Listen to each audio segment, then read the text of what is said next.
Yo soy el buen pastor, que da la vida por sus ovejas.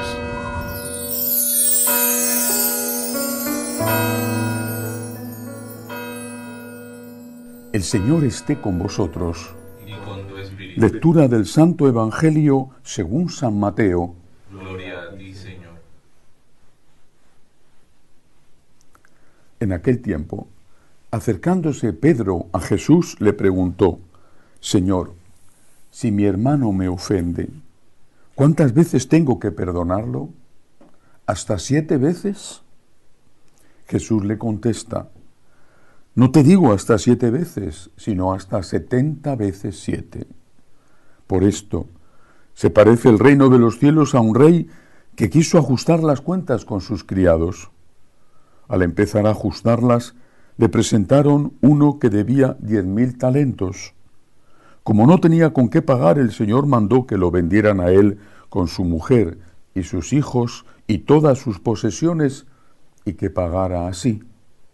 El criado, arrojándose a sus pies, le suplicaba diciendo: ten paciencia conmigo y te lo pagaré todo. Se compadeció el Señor de aquel criado y lo dejó marchar perdonándole la deuda.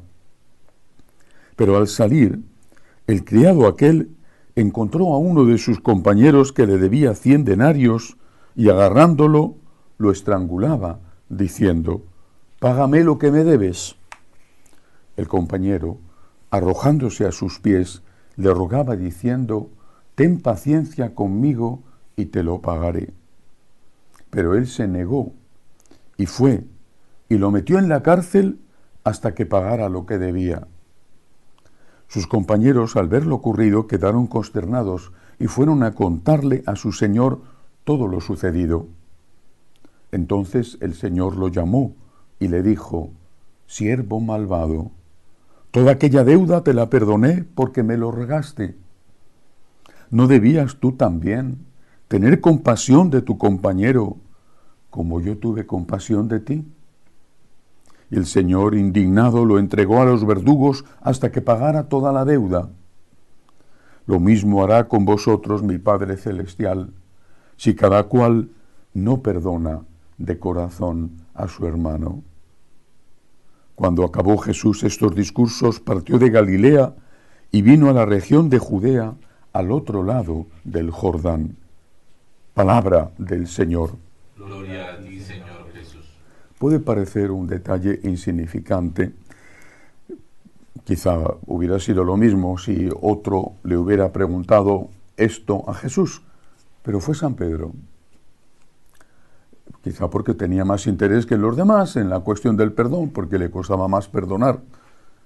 Pero la respuesta a San Pedro es una respuesta a aquel que preside la Iglesia, no solamente al Papa, sino a los sucesores de los apóstoles, no solamente a ellos, sino a los colaboradores de los sucesores de los apóstoles, que son los sacerdotes. Hay que perdonar. Hay que perdonar. Veamos primero una primera parte, el perdón de la Iglesia, y luego una segunda parte, el perdón de cada uno. Hay que perdonar.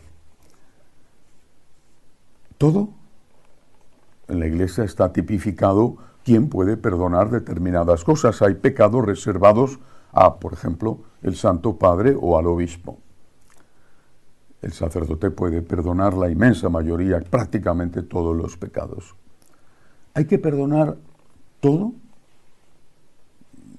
Todo, lo dice Jesús. Todo. ¿Sin condiciones? Ahí es donde está el problema. Porque los últimos años se ha difundido, sin que fuera una enseñanza oficial, afortunadamente, pero se ha difundido ampliamente la idea de que se tiene que perdonar todo sin condiciones. Y esta no es la enseñanza de la Iglesia. Para perdonar hay que estar arrepentido y hay que tener propósito de enmienda, además de decir el pecado al confesor y después cumplir la penitencia. Arrepentimiento y propósito de enmienda.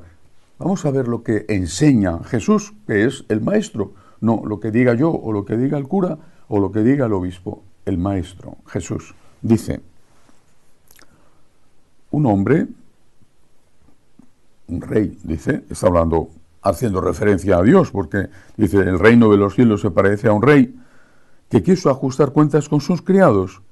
Encontró uno que le debía mucho dinero y como no tenía con qué pagar, el Señor mandó que lo vendieran. Era el castigo que se imponía en la época. El criado dice, ten paciencia conmigo y te lo pagaré todo. Y esto lo va a decir después aquel con el cual este criado tenía deudas hacia este criado. Te lo voy a pagar. Hay un propósito de enmienda. Ten paciencia conmigo. Ten paciencia. Te lo voy a pagar. Ni siquiera dice perdónamelo. Dice, ten paciencia. Te lo voy a pagar. Hay un propósito de enmienda. No le dice, ten paciencia o perdóname, pero no tengo ninguna intención de pagarte. Perdóname, pero si puedo, mañana te vuelvo a robar. No tengo ninguna intención de dejar de robarte. No dice esto, no enseña esto Jesús.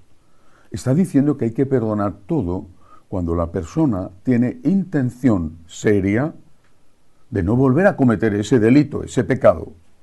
Entonces sí, hay que perdonar.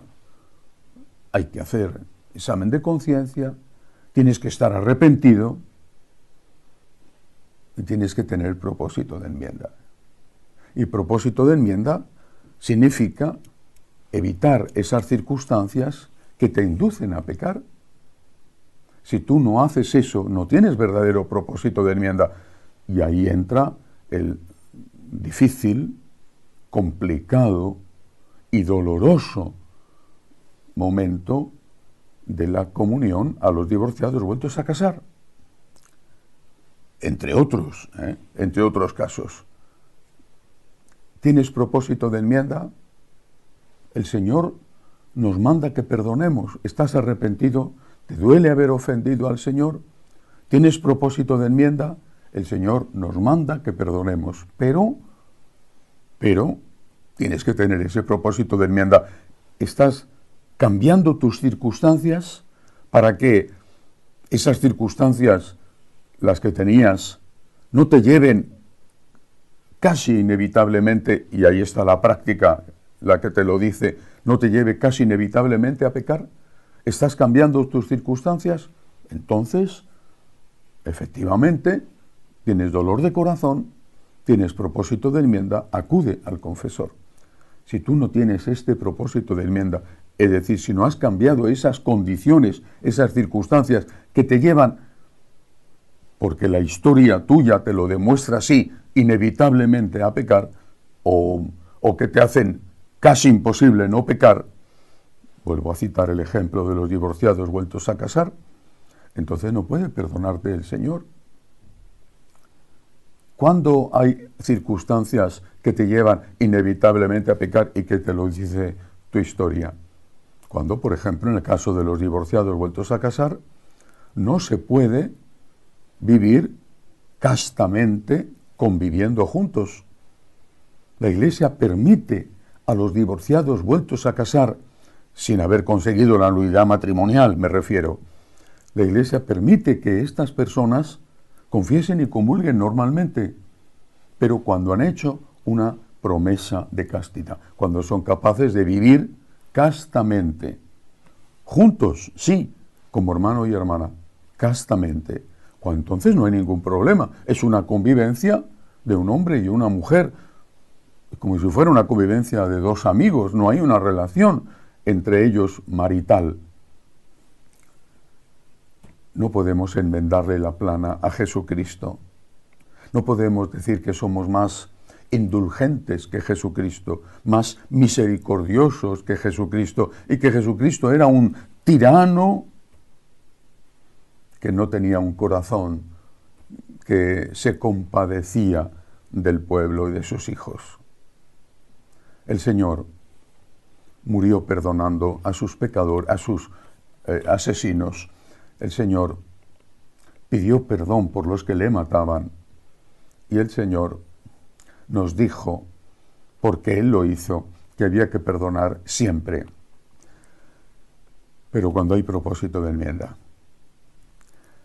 Vayamos a la situación personal y apliquémoslo esto que acabo de decir a los casos nuestros, ya no el sacerdote que tiene que perdonar y se encuentra en un caso verdaderamente complicado, porque es doloroso para un sacerdote, hablo de mí desde luego, tener que decir a alguien, y a veces a alguien a quien conoces y quieres, no puedes comulgar porque tu situación no te permite vivir castamente.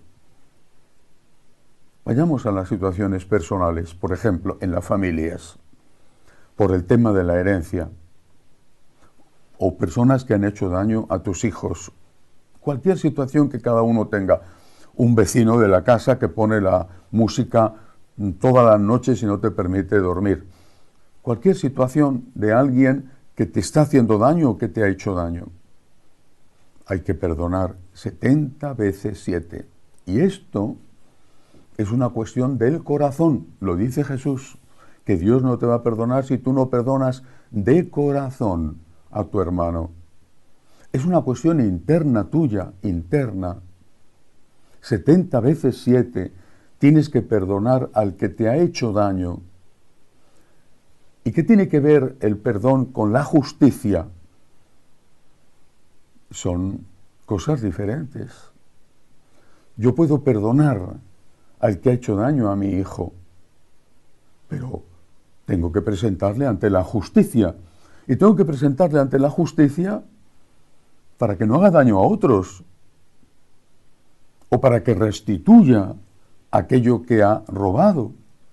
El católico y la Iglesia como tal, y ahí está la prueba histórica de cuántas veces la Iglesia ha ido a los tribunales, el católico tiene el deber de perdonar, no un consejo, sino el deber de perdonar de corazón. Pero habrá casos, habrá situaciones en que tengas que ir ante la justicia. Y tendrás que hacerlo, por ejemplo, porque tienes que defender los derechos de los inocentes, que a veces son tus propios hijos, los tuyos. Tendrás que ir ante la justicia. No digo ni mucho menos en todos los casos, pero incluso aunque eso tuvieras que hacerlo, no puedes tener rencor en tu corazón. Tienes que haber perdonado en tu corazón a esa persona que te ha hecho daño. Y si no tiene propósito de enmienda esa persona, pues si no tiene propósito de enmienda, tú ya le has perdonado en tu corazón. Ya no tienes rencor contra él, pero tendrás que defenderte de él porque no solo te ha hecho daño, sino que tiene el propósito de seguir haciéndote daño. Pero en tu corazón tienes que haber perdonado. Ese perdón de cada uno de nosotros, que es un perdón interior, que puede llevar determinados casos a ir a la justicia o, en determinados casos, a separarte, a alejarte, a prevenir una nueva agresión de una persona que quiere seguir haciéndote esa agresión. El perdón es una característica esencial de los seguidores de Jesucristo, porque Él perdonó, y es nuestro ejemplo, porque Él nos manda a perdonar, y porque Él nos advierte: si no eres capaz de perdonar, no te perdonarán a ti. La medida que uses, la usarán contigo. Y será una medida generosa si tú has sido generoso. Y perdonar es bastante difícil, determinadas ofensas especialmente. Pero lo más difícil le fue a Jesucristo, que estaba crucificado con unos dolores espantosos y se convirtió en el abogado de sus enemigos, de sus asesinos. Hagamos nosotros lo mismo y pidámosle a Dios por nuestros enemigos y pidámosle a Dios que nos dé la fuerza para perdonar hasta 70 veces 7. Que así sea.